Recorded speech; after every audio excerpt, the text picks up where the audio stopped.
आप तीनों का स्वागत है बीएनबी न्यूज़ में। सर सबसे पहले अपने परिचय के साथ आप। जी सर, मेरा नाम नकुल रोशन सहदेव है और मैं गिरगिट में रणबीर खेतान का कैरेक्टर प्ले कर रहा हूँ। मेरा नाम तृप्ति है और मैं गिरगिट में माही का कैरेक्टर प्ले करती हूँ। मेरा नाम तानिया है और मैं गिरगिट में शामोली का किरदार निभाती हूँ। शामोली किस तरह का किरदार है आपका, अगर बात करें मतलब क्या कैरेक्टर क्या है पूरा, किस तरह का इसमें? सर शामोली एक वजह से शामोली है और जो वो बन जाती है वो एक कॉन गर्ल है शो में, जिसको अपना लाइफस्टाइल मेंटेन करने के लिए या जो भी उसे चीज़ें चाहिए वो कोई भी हद तक जाने को रेडी है। इससे ज़्यादा मैं शायद नहीं बता सकती, बट हाँ अगेन एज आई सेड कि कोई वजह है शामोली क्यों शामोली है, गिरगिट है, पर यही है उसके बारे में जो डिस्क्लोज कर सकते हैं। और कुछ नहीं बता। माही क्यों है? माही है क्योंकि माही है। जैसे शामोली ने कहा हम सारे गिरगिट हैं क्योंकि शो हमारा गिरगिट है। माही बहुत ही स्वीट प्यारी सी एक comic interlude kind of person है इस शो में, और बिल्कुल एक क्लीन स्लेट को आप जैसे धीरे धीरे भरते जाते हैं, वैसे जैसे शो बढ़ता जाता है वैसे आप उसका कैरेक्टर खुलता जाता है तो आप उसके कलर देखने लगते हैं। That's all I can see right now. या गिरगिट की अगर बात करें, कलर बदलने वाली नाम से मालूम पड़ता है। हाँ। तो कितने कलर बदले आपने इसके? काफी मैं बहुत कलरफुल हूँ तो मुझे कलर बदलने में मजा आता है एज तृप्ति, और एज माही ऑल्सो उसको बहुत मजा आया, धीरे धीरे सीखी है बेचारी और सीखते सीखते बदल गई इनके साथ। बेचारी है वो, बदल दिया इसको। बहुत बेचारी है, बेचारी मतलब हद से बेचारी। आप मेरी शक्ल देख लो, इसको क्या मतलब मैं बेचारी नहीं हूँ, बहुत ही बेचारी हो जाती है सर एक्चुअली। 27 तारीख बाद आप देख आप हाँ आप देख लीजिए ना, फिर बताइए मैं कितनी बेचारी हूँ। बिल्कुल बेचारी अबला। एक दूसरे की बातों को छुपा रहे हैं आप, मतलब नहीं सर छुपा नहीं रहा हूँ। मैं सोच रहा हूँ कि जब ऑल्ट पे 27th को रिलीज होगा तो ऑडियंस के लिए कुछ बचा के रखें ताकि उनको देखने में जो मजा आए वो मजा खराब ना करें, तो बस वही ट्राई कर रहा हूँ। इससे पहले आप फिल्में भी कर चुके हैं और इसमें कैसा एक्सपीरियंस रहा आपका? सर बहुत मज़ा आया, मतलब रिहर्सल के टाइम से it was more like a family. सब लोग जब रिहर्सल पे मिलते थे एक ऐसा हो गया था, it was a very effortless journey. मतलब ऐसा लग ही नहीं रहा था कि वहाँ जाके कि अरे यार अब सीन है तो उसके साथ कैसा बिहेव करना है, अरे यार ये करना है। कि बेस्ट पार्ट क्या होता है जब आपके को actors are all giving in, scene अच्छा अपने आप निकल जाता है। मतलब मेरे को 4 दिन बाद काम करने को मैं मेरी टीम को बोल रहा था यार छुट्टी बनाने आए कि काम करने आए। That was the experience honestly. दोनों के साथ कैसी केमिस्ट्री रही? सर बहुत रंगीन। थोड़ा वाक्य शेयर करेंगे आप? मेरी रंगीन है। सर क्या शेयर करूं मैं आपसे? कोई ऐसा वाक्य जो काफी मजेदार हो शूटिंग के दौरान? सर शूटिंग के दौरान होता क्या था ना कि हम करने जाते थे सीन और लिखा हुआ कुछ है और हम अपने मजे ढूंढने लग जाते थे, तो हमारे डायरेक्टर को कितनी बार कंट्रोल करना पड़ता है कि नहीं, अगर सीन में रहेंगे तो अच्छा रहेगा। बट हाँ सबने अपना होमवर्क पूरा किया हुआ था, तो जितना भी कोई इम्प्रोवाइजेशन आता था या कहीं से भी आता था that was always to uplift जो लिखा गया है। कहा जाता है कि वेब सीरीज में पूरी आज़ादी होती है बोलने की, फुल मौज मस्ती फिल्म वाली चीज़ें नहीं होती हैं, तो इसमें कितना सही ये बात है कि वेब सीरीज में आप मतलब फिल्म में कुछ चीज़ें बंधन रहती है लेकिन वेब सीरीज में बिल्कुल फ्रीली काम करते हैं? सर फ्रीली मैं एक चीज़ बोलूँगा, क्योंकि कैरेक्टर्स बहुत ज़्यादा फ्री स्पेस से आते हैं तो फ्रीडम वहाँ से आती है। क्योंकि अगर मेरे कैरेक्टर की बात करूँ रणबीर, वो आई थिंक मुझे ऐसा लगता है कि हिंदुस्तान के हर लड़की की ख्वाहिश होगी। आई थिंक तो जिस तरीके का वो खुला दिल का आदमी है तो वो फ्रीडम अपने आप कैरेक्टर के साथ मिलती है। जहाँ तक रही बात वो शब्द इस्तेमाल करने की जो हम वेब सीरीज में ज़्यादा कर सकते हैं जो फिल्मों में नहीं कर सकते, हाँ वो फ्रीडम बहुत थी, बट उसका जुडिशियल यूज़ करना आई थिंक वो ज़्यादा इंपॉर्टेंट है रादर देन बहुत सारे फिर ऐसे कंटेंट बन जाते हैं कि हम फ्रीडम के नाम पे उन शब्दों को मिसयूज़ करते हैं। वो ऑडियंस के लिए मतलब वो कंटेंट के हिसाब से भी नहीं जाता है सर, ये मेरी सोच है। रणबीर किस तरह का इंसान है इस फिल्म में, वेब सीरीज में? सर वो एकदम ट्रू गिरगिट है, बहुत ही रंगीन मिजाज का इंसान है। आई थिंक सबसे साफ दिल का इंसान रणबीर ही है अगर ऐसे देखा जाए तो। मैं कौन हूँ फिर? अरे आप बहुत ज्यादा, ये तो पानी की तरह साफ है, मतलब मदर टेरेसा को लिया था, सॉरी अगर किसी को बुरा लग जाए तो, लेकिन मदर टेरेसा को लिया था और उनके कैरेक्टर को स्टडी करके इनका कैरेक्टर क्राफ्ट किया गया है। ऐसा कुछ नहीं है। लेकिन रणबीर की बात करूँगा तो वो यही चाहता है कि जो उसके आसपास की दुनिया है, उसके आसपास के लोग हैं, वो जैसा है उसको एक्सेप्ट करो यार। सब में खामियां होती है, वो अपनी खामियां अपने हाथ में लेके घूमता है और प्यार में काफ़ी पागल है, जैसा हर लड़का और नौजवान होना चाहता है। तो वैसा ही कुछ रणबीर है, पूरा क्रिकेट है। स्टाइल के बारे में जो आपका लुक है, जी सर, रॉक स्टार जैसा बालों बढ़ाकर, ये सब क्या मूवी में इस तरह का ही है अलग है वेब सीरीज में? सर आई थिंक मेरे को सुनने में आया था कि मुझे मेरा काम बालों की वजह से मिला था, तो मैं काटना बंद कर दिया। बॉडी बनाई नहीं, बाल ढंग के मिले थे, तो मैं एक चीज का ध्यान रख लेता हूँ कि बाल ढंग से मेंटेन हो। बट हाँ सर, आई थिंक मेरे को पर्सनली थोड़े लंबे बाल पसंद है, तो वो मैं रखता हूँ और वो अभी तक जो कैरेक्टर प्ले करता जा रहा हूँ उसके साथ में जा रहे हैं। बट ऐसा कोई फिक्सेशन नहीं है, अगर कोई आर्मी का रोल मिलेगा और कोई अच्छी एक्शन मूवी मिलेगी तो काट भी दूंगा। तो पहचान तो है ही अभी बालों की है। हाँ सर, अभी बालों की पहचान है। पर उसके नीचे भी बहुत अच्छा एक्टर है, तो प्लीज कोई आर्मी वाली कैरेक्टर्स हो तो इसको प्लीज बुला लेना, काट लेगा बाल बच्चा हमारा। थैंक यू सर, ये आपसे जी पे, मेरी गूगल मैनेजर पे। भी है। आपका किरदार जो है, देखो हर फिल्म में, वेब सीरीज में, आजकल वेब सीरीज लॉकडाउन है पिछले 2 साल से कर रहे हैं, वेब सीरीज पे ज्यादा अभी खुल चुका है सब चीजें, कहीं ना कहीं बोल्ड भी रहते हैं कुछ सीन, तो कितना बोल्ड है, फैमिली के साथ बैठ के देख सकते हैं इसको, आप क्या कहना चाहेंगे?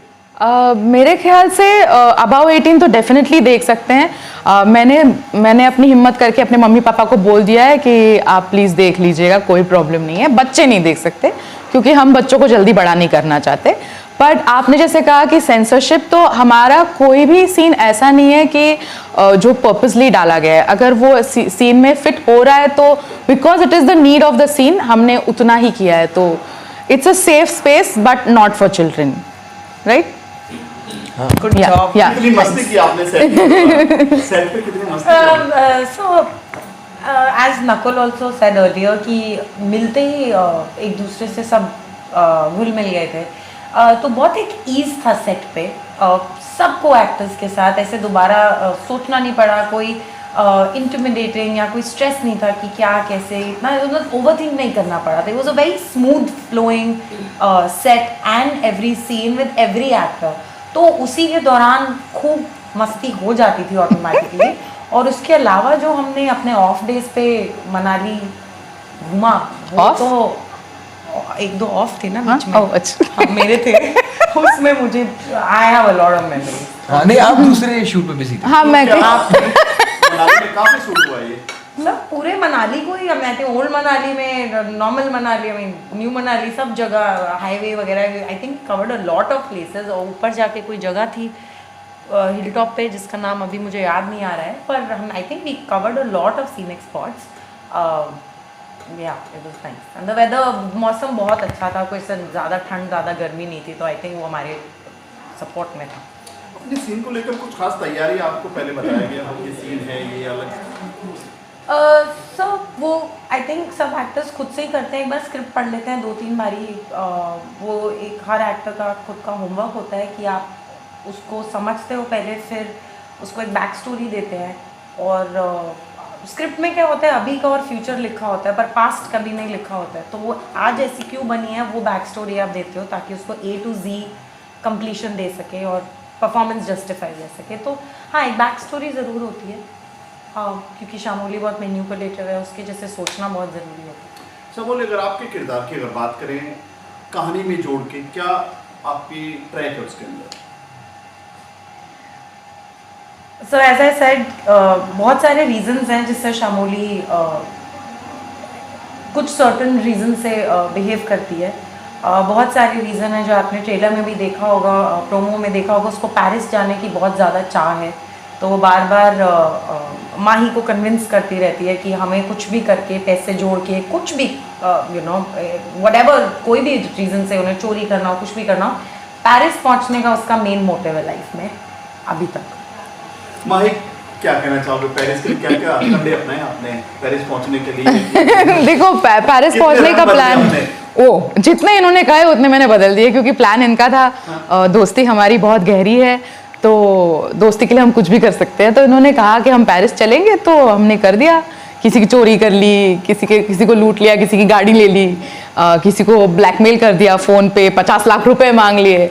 तो बेसिकली हम बेचारे छोटे से चोर हैं जो अपनी सपना पूरा करने के लिए बस करते रहते कुछ कुछ, और कैसे पहुंचते हैं पेरिस वो आप देख लीजिए 27 तारीख को। रणवीर, आपने क्या पेरिस जाने के लिए कितनी हेल्प की, कितने इनके साथ में गैंगस्टर बने? कितने मांगे तुमने? 50 लाख। ऐसा बने आपने इनके साथ? मैं सबसे शरीफ इंसान बोल रहा हूँ। एक आदमी शरीफ but rich। सुबह सो रहा है और उसको अगर फोन आता है कि 50 लाख रुपए दे दो, तो बेचारा पेरिस छोड़ो यहाँ से ना लोनावला नहीं जा सकता। ये लोग जो छोटी छोटी चोरी बोल रहे हैं सर, इन्होंने एक्चुअली 50 लाख रुपए मांगे। छोटी तो है चोरी आपसे है। मांगे? आपके लिए तो छोटी है ना, आपके पास हाँ? पैसा इतना है। हाँ सर, मुझसे मांगे सुबह कितनी 6 बजे फोन करके।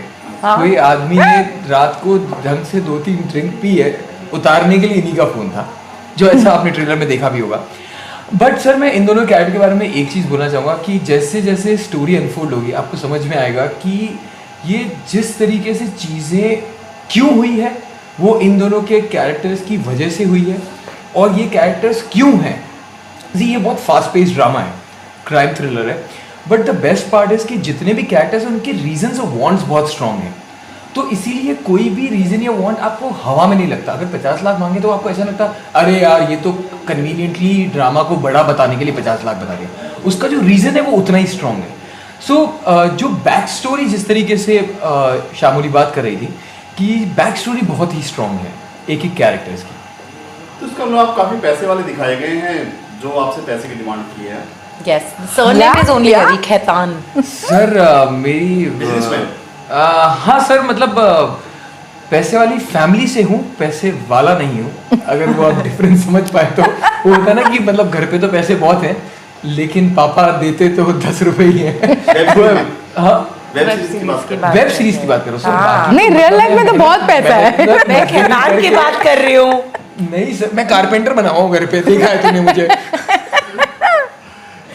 सर खैतान का पूछ रहे थे। हाँ मैंने बता दिया। सर बोल रहे कि वेब सीरीज में, वेब सीरीज में तो ये हाल है कि पापा के पास पैसे बहुत हैं लेकिन यहाँ तक कुछ आए नहीं। कितनी उम्मीदें हैं इस वेब सीरीज से? बहुत ज़्यादा सर। मैंने जब फर्स्ट टाइम पूरी की पूरी स्क्रिप्ट पढ़ी थी, एक बहुत ही फेमस डायरेक्टर है हॉलीवुड के, गाय रिची, तो उनका जो फिल्म्स का ट्रीटमेंट रहता है मेरे को हमेशा से दिमाग में वो ट्रीटमेंट रहा था। और जब मैंने ट्रेलर भी देखा था जो ऑर्ड ने शेयर किया था, मैंने सबसे पहले संतोष सर हमारे जो डायरेक्टर हैं, मैंने उनको फ़ोन करके यही चीज़ बोली थी कि अरे सर ये तो जैसा हमने सोचा था कि गाय रिची वाला ट्रीटमेंट है वैसा बहुत हद तक दिख रहा है। तो आई एम रियली एक्साइटेड। और you know alt is known for coming up with great thrillers. अगर आप कार्टल की बात करें, अमेजिंग थ्रिलर। अगर आप डार्क 7 वाइट की बात करें, amazing thriller. So I think we are in good hands और ऑडियंस को देखने में मज़ा आएगा। और मेंबरशिप भी बहुत सस्ती है, आई थिंक 200 या 300 for a year, साल की है। 300 हाँ। for a year, 200 कहा जा रहा है कैंडी का इसमें थोड़ा बहुत मिक्स पार्ट भी डाला गया है। कहाँ सच्चाई कितनी कैंडी कैंडी? का? कैंडी जो सीरीज में इससे पहले करके आया था। हाँ। नहीं सर, नहीं, बिल्कुल कुछ नहीं है। वरना मैं करता ही नहीं। डायरेक्टर के साथ कैसी केमिस्ट्री जो डायरेक्टर था, सबसे बड़ी बात? सर उनसे स्वीट इंसान मैं अभी प्रोफेशनल करियर में तो नहीं मिला। मतलब he so humble and he so down to earth. वो डांटते मैं कैसे वो बताता हूँ बेटा क्या कर रहे हैं, हट जाना फ्रेम से। ये जब उनका पीक गुस्सा This is है, his ये उनका पीक है। हाँ।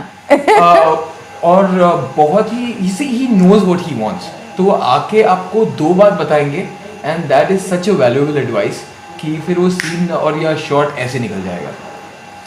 आपने फिल्म भी की है विद्या के साथ में जी। हाँ, तो इससे आपको क्या उम्मीदें हैं कि जो गिरगिट है? गिरगिट से तो मुझे बहुत ज़्यादा उम्मीदें हैं, because for me as an actor ये मेरा पहला शो है जिसमें मैं यू नो ऐसे इंटरव्यूज़ कर रही हूँ। मैं one of the primary characters हूँ, तो मैंने तो पूरा जी जान लगा के काम की है और आई होप आपको अच्छा लगेगा। मेरी बहुत उम्मीदें हैं इस शो से, because the show is nice. It is my first opportunity as an actor to take the story forward. तो well I am really field comedy का है थोड़ा सा, नहीं? जी बिल्कुल, मैं कॉमेडियन भी कॉमेडी हूँ। से और इसमें कितना मुश्किल था एक सीरियस होना? आई थिंक दोनों अलग अलग चीज़ें हैं। मैं पहले एक एक्टर हूँ और मुझे अगर आप पर्सनली पूछो तो मैं सीरियस काम करना ज़्यादा पसंद करती हूँ, बट सीरियसली लाइफ में इतनी प्रॉब्लम्स है कि कॉमेडियन बन चुकी हूँ तो दोनों ही उतने ही डिफिकल्ट है। There is no comparison. मतलब रंग बदलना सीख लिया आपने हालात के हिसाब बचपन से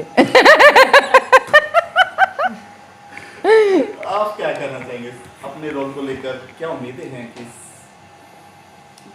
सर उम्मीद बस ये है कि जो हम सब ने किया है अपने अपने किरदार को लेके, और मैं अपने किरदार को लेके, I hope I have justified and that's it. बाकी ऑडियंस तो बता ही देती है and I am honestly very excited and I am looking forward to watch the entire show, क्योंकि हम अपना अपना बिट करके आ जाते हैं लेकिन कैसे स्टिच हुआ है वो मैं देखने के लिए एक्साइटेड। थैंक यू हमसे बात करने के लिए। Thank you Thank you so much, thank sir. You sir.